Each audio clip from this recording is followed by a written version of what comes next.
Ladies and gentlemen, boys and girls, welcome back one more time, maybe even two. 5 a.m. versus the Rambozos. I'm Hindu. Alongside me is the glorious Bond villain himself, Brett. Yeah, I mean, we've got potentially two more matches. I do have some evil stuff to do, so, just 5 angry men. You have minions. Keep it going. I have henchmen. You look like you have minions. I have henchmen. You don't Mochi's have actually one of minions. my henchmen. Moji looks like a minion anyway. She's yes, that's true. She's really more of what do you call it? Like I don't remember what it's Let's just something go into the French or game. something. Giannis, Mercury, banned away by the 5 angry men. Rambozos with the Circuit and the Ra bans as well.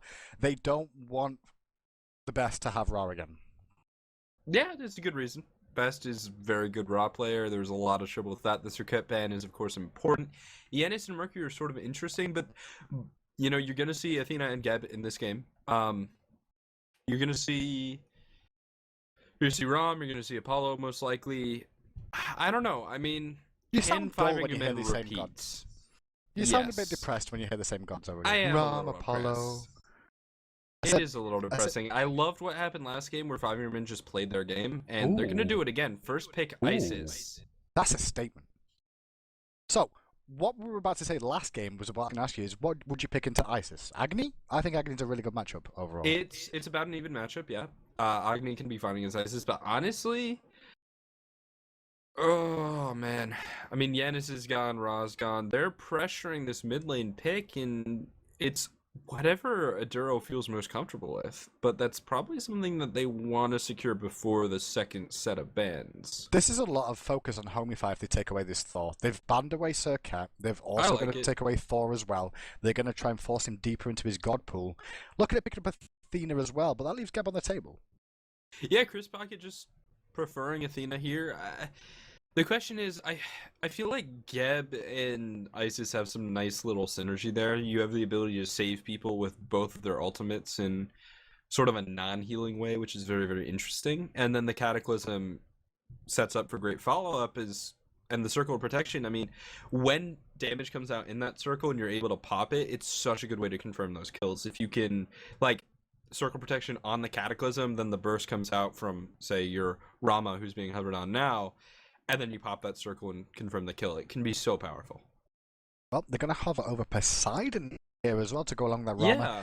It's really early to pick Poseidon, but I'd love to see him back. Oh, I'm so sad now. So, I mean, Poseidon is interesting because Poseidon and Ao Kuang are very similar. They sort of fit the same role of mage that has zoning abilities and a big explosive ultimate. Or not Ao Kuang, Kukulkan. With Kukulkan getting nerfed, it's maybe Poseidon becoming a little bit more relevant. Maybe. Well, I mean, realistic back when we last saw Poseidon, he had ability. He had over the top mobility. Oh, yeah. But nothing in his kit over the mobility. And so he's still got the damage potential that we'd seen before. However, he's not been picked now, so let's talk about him. It's back over to the Rambozos, though. They have a lot of available things on the table. They're going to pick up the Noir before the counterban phase. It's a pretty good pick overall. Go solo, can go mid lane as well. It's more than likely we'll see Isis in the mid. So, 5 a.m. probably going to look for a solo here. So the Rambozos, what will they ban away? Will they look to ban away Vamana here, maybe? And keep the pressure on the best with the Ra ban as well? I mean, well, okay, so Thanatos, they're just hitting Homofey's God Pool. Homofey. Yeah, I mean, Serket, Mercury, Thanatos, Thor. What does he have left? I mean, now you're looking at, like, the reach picks in the jungle. Stuff that's really unique. So Guan, Hercules, I'm just throwing out names here. Bats? Osiris, Kali, Hoon, Bats. Bastet would actually be my guess for Homofey. I think he has played that. This is the point where it's just like, yeah, I mean, he's gonna pick something, but it's not something that common. Well, the ban comes out for Apollo, so that means that Rambo's going to have to mix up the Hunter lane. Maybe we'll see Anher here. It's going to be Ul again, locked in. Rambozo's picking that one up, which is a fight pick against Rama overall. I think those two have an interesting trade situation, Ul and Rama, whichever one gets an early lead generally does very, very well. Bats and Poseidon being hovered over again. It's just really good Poseidon. Oh, Nemesis, of course. Wow, that completely slipped my mind. Yeah, Nemesis would be one of the next strongest jungle picks. Humbot's also there, but Nemesis I think a little bit more standard. With her ultimate, it's Honestly, not that great against what's currently on the board from the Rambozos. But then you have the question of what's Meerkat gonna play, and I feel like going into something frontlining would be really nice for the Rambozos, which Nemesis already counters. Little Poseidon is gonna be going to 5 men. It's going to be interesting, though. Little shout out to you guys in chat as well. As we were talking then, you were all screaming that Nemesis was available. Good shot to you guys at home. Nice to know Yeah. you know the meta, too. Back over to the Rambozos, though, with Poseidon being locked in. What do the Rambozos pick here? Where's Poseidon going to go? Solo? Solo Island? Would you put him there? Could be mid. Mace used to be a big Poseidon player. Either way, Aphrodite is a pretty good pick. I mean, she's got decent lane control. She's not super vulnerable to Nemesis, I feel. She's got that healing, so it's going to need to be countered somewhere in 5 of your men who have no natural counter. It is going to be a Poseidon solo, but Aphrodite is equipped for that because Aphrodite literally has an Aegis. Well, not even literally. She has something better than an Aegis. It's a super And she can do it for Aegis. 2 people. And she can do it for 2 people as well. Exactly. So that makes it even better for dealing with this. I'm down. I'm down for this Poseidon pick. It's good to see him back in the rotation. And the one thing about Poseidon going into the solo here, in my opinion, is that you can do a lot of, like you said, he had his mobility nerfed a bit. He's still very, very mobile when he gets his passive going. Well, as the Trident online, he can still get around the map quite quickly. So if he can push in the lane against Aphrodite, which is possible during the early stages, if things go well for him, then he can look for rotations to mid with the big cracking, the mid camp fights. It's a big possibility. But anyway, guys, we'll be right back with round 2 of Rambozos vs 5am shortly as these guys load themselves in. Ladies and gentlemen, boys and girls, welcome back. This is the finals of the NA Challenger Week 7, the final week, 5am up against the Rambozos. Rambozos already qualified to go to the wild. 5am have to win this game or the next to get themselves a spot with the wildcards alongside Rambozos. Let's talk you through who is playing what and where they're playing. Mace to the face, going to be playing mid lane. Isis Bugs is going to be playing Geb in the duo lane alongside AD carried on that. Homify is going to be the jungler's Nemesis, and the best in solo lane as Poseidon. What we got across the way, right? Well, the Rambozos are going to be Grishank on Thor. Paradox is going to be playing your Hunter Ul. Chris Pocket on that. Athena in the support role. Aduro playing Nuwa, and Meerkat on Aphrodite. The teams are both. Yeah, they're level 5. They're both on the left-hand side of the map, and we could see this come to a head. So Thor very strong at level 1s. Athena's gonna have a taunt. Aphrodite not super useful. But he's super scary right now. I mean, that Berserk Barrage is passive. That's true. Needs to respect the Whirlpool, but that spin's gonna be really big. Good damage coming out. Now turned around, and Grishank's gonna get very low. Taking down with a slice and dice. Chris Pocket in trouble as well, and also going to die now. Who's going to be turned on to next? Fear Ball at a 3, and Paradox jumping away. He skilled his 3, so no stun. Adura gets on the tower. Shockwave. That's 2 quick kills, though, in favor of 5am, and that's exactly what happened last game as well, Cret. They got an early gold lead, and that's going to give them control of both these mid camps if they so wish. You look at the left-hand side right now, you can see Bugsy looks like he's going to take them with the help of AD carried. They're going to spawn in 2 seconds. Can Adoro and Paradox do anything about this? Looks like they want to contest, but he's going to hog them, take them away, and that's both mid camps going over to them as well, and that's going to give him a quick 1200 experience lead, 990 gold lead. It's a lot of gold coming through, and this time Maceface did not invade, so he is going to have this advantage very early on, and hold that left-hand side. They're going to look to try and steal away the buff in response here. The blue buff going to set on to the Rambozos, who take the blue away from 5am. Great call from them to try and even this one up a little bit, thanks to the hog being ready by Deb at the mid-camps. Yeah, really good heads-up play there. Just right, their hog's down, so let's take their blue. Yep. And they took the blue. Ah, man. In the solo and rotating out quickly is Homify on this Nemesis heading towards mid. Just going to apply a little bit more pressure on to Aduro. I think that's just Homify's waves. Oh, right inside the best is in a bit of trouble. They're going to get aggressed on by Grishank again, but luckily for him, the Whirlpool was there to buy himself a little bit of time, slow him down. But this is Homify's game plan, correct? What I was about to say is he likes to rotate to mid early, soak up some experience, and look for early steals. A lot of players in the SPL have started doing this as well. We've seen it more and more often. But the response on the other side is Rambozos doing the same thing. Yeah, exactly. They're just going to get the red on the right-hand side. This blue, I mean, it's kind of a net trade since the other blue is stolen by the Rambozos. It's 1 for 1. 1 for 1 on reds, 1 for 1 on blues, and I mean, Meerkat's blue wasn't taken, and I think that's interesting more than anything. It's caught out the double tap to connect the spin to win his on as well. There's the dwell. Is that going to be enough damage? The dove's going to tick down enough. One little dove. Wow. He says no. 4 health. HP. 4. That's very low. That is very, very low health, and one archer shot. I mean, anything could have changed that. Oh, wow. Actually, you know what? If he missed the last hit, he would have died because of his vampire trap. That's how close it was. That was really, really close between it, but he does survive for now, does the best in this lane. But you can see that's Grishank's game plan here is to put the pressure on this Poseidon solo. And I guess that's not a bad call, really. Yeah, especially Thor Aphrodite synergy is incredible. I mean, back off, just gonna activate at the same time as Berserker Barrage, but give it a slow and a little bit more burst. You've got the stun to increase Thor's damage. You got the burst to follow up. I mean, it can really be some strong ability coming out of that combination. On the left-hand side, Chris Pocket, I think he could be in trouble a little here. bit far off. Yeah, he could be in a large way. He's already used the charge. Divine Judgment coming through. That's going to be a slow. That's going to be a kill.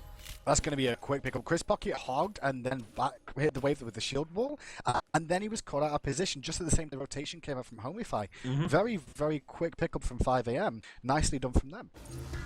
Yeah, I mean, it's just sort of a time on the map when the jungler is free, so you can get ganked there. And now the mid camp's coming up, but with Chris Pocket dead and looks like no ultimate available, gonna be gonna be only level 4. So yeah, it should be both mid camps going to 500 men. They've got a big rotation for the left one, and he should be able to get this. Bugsy should be able to get this. Yeah, one hog now. There you go. Hog goes down. That's the end of all she wrote for that one. AD carried, trading with Adoro. Adoro needs to watch his positioning here because on the backside he's going to have Homify coming in. Uses the fog. Thor goes to this guy. Defensively used there, I feel, more than anything, to try and force the disengage. Mace to the face, trying to group with the rest of his team.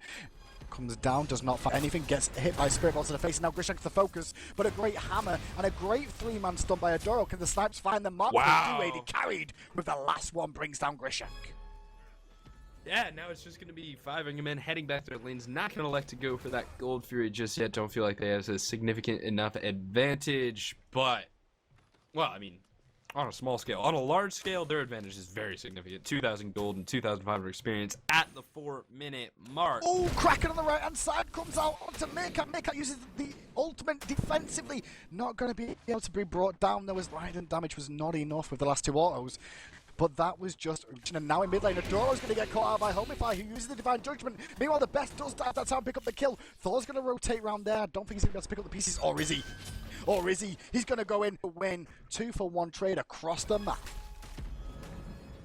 Wow. All right, 2 for 1, and that's going to be actually a big kill in favor of the Rambozos because they're able to get that single kill onto the best. It was worth as much as the 2 kills that Featherman just picked up. Actually in favor of the Rambozos. Now Athena coming through in the jungle. Nice stun out onto Grishank. Going to interrupt it very quickly with his wall stun. He's in trouble. But probably going to die here. Slice and Dice finds the kill. Homofay and misses the face. We said a global 2-for-1 trade, but now it's really more of a 3-for-1. I mean, Homofay was focused during picks and bans here, crap. Rambozos took away as many of his gods as possible. They left Nemesis up, and he was like, no problem, Nemesis. I'm 4-0-2 now on Nemesis, and I'm starting to control this map. Look at this, he's diving in mid lane again, putting more pressure onto Adoro in mid. Mace to the face, level 8. He's looking for a Spirit Ball if he can find it. Circle of Protection is going to be used. Wing Gust combination. One more will be enough. Spirit Ball does not connect. Ball goes to the sky. He can't dunk down in the right place. Aegis comes down. Silence going to buy him some time. Luckily, Bugsy's there with the Cataclysm to help out as well. Homify's going to watch his health. He's used the shield already. Oh, One wow. more tower shot, but it killed him. Now in time with the dash away. Aduro just went too far forward there. He got too aggressive in home. I was like, wait a second.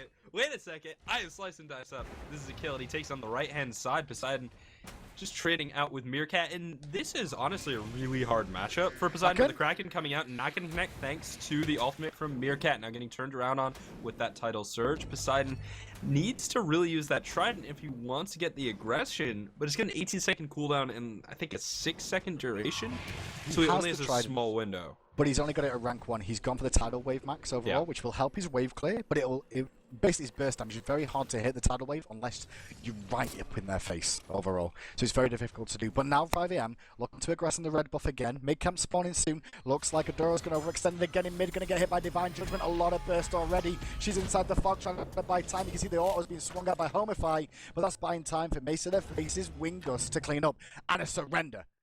6 minutes. 5 minutes. Angry men will qualify for the wild card in spectacular fashion. They made it. Dominated the opposition. The Rambozos did not come out to play today, but 5 Angry Men, and specifically Homafay. Specifically Homafay played out of their minds. This is just... I mean, I feel like 5 Angry Men was a little bit favored. Vicious and Delicious has been shaky recently. They, in fact, placed 4th today, getting eliminated by Apex Predators, who were the 4th seed overall, but not even close to being in the running, as they haven't really had that big victory in the Challengers Cup. So I wanted to give it to 5 Angry Men a little bit, but I didn't think they'd win like this. I mean, 9-1-17, 3,000 gold. Rambozos were just not ready at all. Look at the game overall, 5-0-3 on Homafay there. You know, he was really big very, very early on in the game. He had a lot of player damage, as well as, you know, he'd farmed really well, a lot of damage taken as well, and stayed on his feet for the whole part, and that was just... He just snowballed the game, basically. That level 1 fight was all she wrote, really, for the Rambozos in the game. From there, they just couldn't claw their way back into it. I guess they didn't see a way back in. But here's the thing. I mean, at a 6-minute and 30-second surrender, if you're going to try and go up against SPL teams, and granted, yeah, Chunks and Thirst are at the bottom of the SPL, but they don't surrender. Than 6 minutes. Yeah, they survive longer than 6 minutes. But not even that. Like, they're not... I mean, sometimes, but for the most part, these teams aren't getting this far behind this quickly. I feel like this indicates that there's some inconsistency on the Rambozos. There's something going on, because this was not what we expected out of our first seed. Not what we expected out of a team that has been consistently ramping up over the course of the Challenge Cup. I mean, they've gotten better every week, except for week 7, where they didn't. I'm gonna have to boil. But at the same time, they'd already qualified, you know? So maybe that was part of it. They were just like, chill out a little bit, and they did get complacent. But guys, that's the end of the NA Challenger scene. We will see 5 Angry Men and the Rambozos face on the wildcard spots against Thirst and against Fat Chunks Assemble. That's NA all dealt with. However, tomorrow, bright and early on a sunshiny day for North Americans, it's like 5 a.m. or something crazy, isn't it, for you guys? 5 a.m. We go live at 6. For real-time people, it's 11 o'clock. Your other real-time EU people, I'll give you some credit too. It's 12 o'clock for you guys. We'll be back tomorrow with the EU side, Potato Boys and Agilitas. Have a little look at those two, because they're already going to be in the wildcards. But have a little look and start placing some bets on who you reckon's going to make it all the way. Any last words, Craig? I'm really excited for tomorrow. I love watching Agilitas, and... You know, I feel like you missed it. We had some good games in the past few weeks, and we saw the major age. Because Agilitas, Confrey, and Pretty Prime, when they go off together, it's insane. So hopefully, just for you, we'll see that tomorrow. I hope so too. Guys, we'll be back tomorrow bright and early. Have a wonderful evening. And that's it from the NA side of things. And thank you for your time from the Salt Squad and everyone in production over here, which is just Moji because she's a beast. And then F.Dot's technically production today too. There's F.Dot in chat. F.Dot sat in chat all day. You can see him there now, guys. He's trolling chat. There you go. He doesn't really do chat real work. That's all he does. Yeah, he comes in and he goes, "Why are you paused?" And we're like, "Well, because we had to, because there was a pause." Anyway, good luck. See you all tomorrow, bright and early for EU.